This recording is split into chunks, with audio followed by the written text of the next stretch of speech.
Hello viewers and welcome to a quick early game combat guide for Kingdom Come Deliverance 2. The reason I want to focus on the early game is that this is before Henry gets good weapons and good armor and before you've had a chance to spend a lot of your perk points.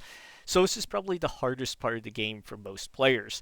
As you get into the mid game and the late game and you get that good armor and good weapons and you get your perk points spent, you're going to be able to deal a lot more damage to enemies, and by the end game, you're really going to be one or two shotting pretty much anybody that you meet.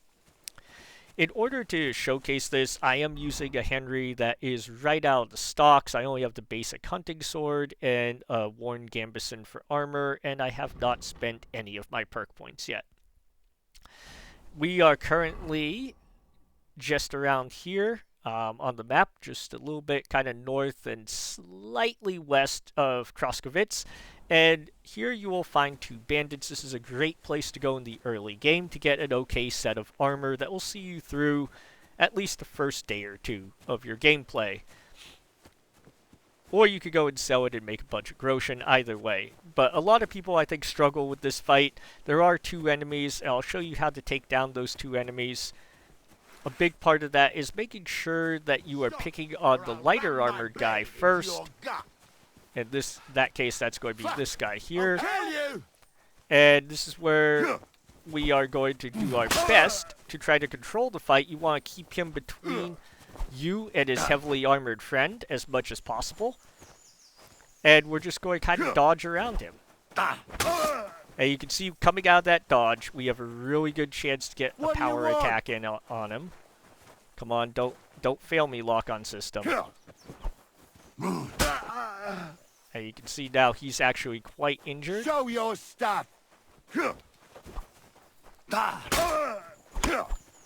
figured I would try to go in there for a combo. He was not weak enough for that yet. One thing you will notice is every now and then you don't get the hit in. It's because I'm using a very short sword. What do you want? And sometimes that just makes you miss more. Like, you just don't have, I guess, the range to hit the enemy. Alright, so now he's dead. Now we have this heavy armored guy left. And he's going to be harder for us to take down. However, we're going to use a lot of dodges to get around him and get those easy hits in on his back. We will use parries if we feel like we didn't get an attack or we don't have enough time to dodge. Because parry's going to be a little bit faster because it's just one button click instead of two for a dodge. And we're just going to do this to wear him down. Thrust I find to be preferable. I find you usually get slightly better armor penetration. And as I say that, I screw up and go for a slash. It's not the end of the world. As long as we're getting hits in, and most importantly, we're not getting hit ourselves, we'll be just fine. In that case, I didn't have enough time to do the dodge, so I went for the parry instead. There we go. It was a nice hit right there. You can tell a nice hit when you get the little blood splatter instead of the sparks. Sparks mean you're hitting mostly armor. Blood splatter means you're hitting flesh. As might actually make a lot of sense. Unfortunately, I don't think this weapon has great thrusting damage. So that's why it's going to take us quite a few hits to wear him down. But you can see he's already starting to look a little bit weaker. We're going to go for the parry there because it was just a very fast attack. These telegraphed ones are where you really want to be dodging the most. There we go. That was nice. I don't know how exactly that hit him.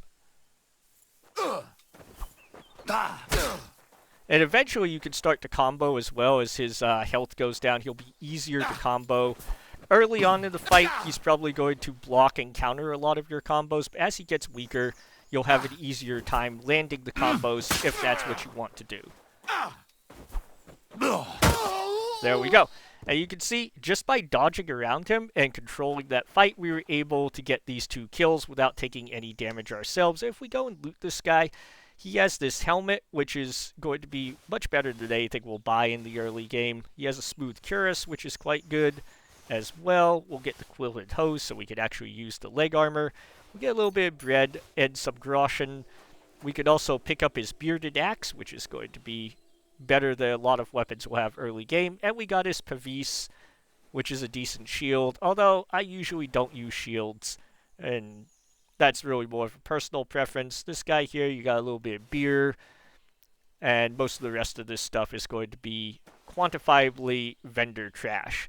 But anyway, that's how you can get some really good armor in the early game, and that's also a showcase of why dodge is so good in the early game. You saw every time I dodged, I pretty much got an open power attack on the enemy.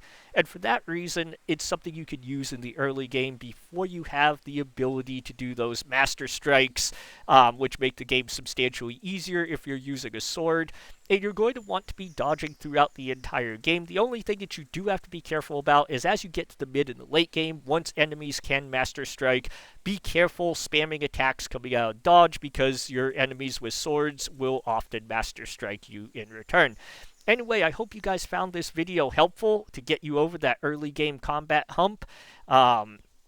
If you do this in the early game, you will be off to a great start, you will have good armor, and you'll have some confidence in your ability to use the combat system in this game. As always, if there's anything you want to see Kingdom Come Deliverance 2 related, put it in the comments below, and hit the like and subscribe button. It really does help me out a lot, and I really do appreciate it. With that being said, until next time, take care.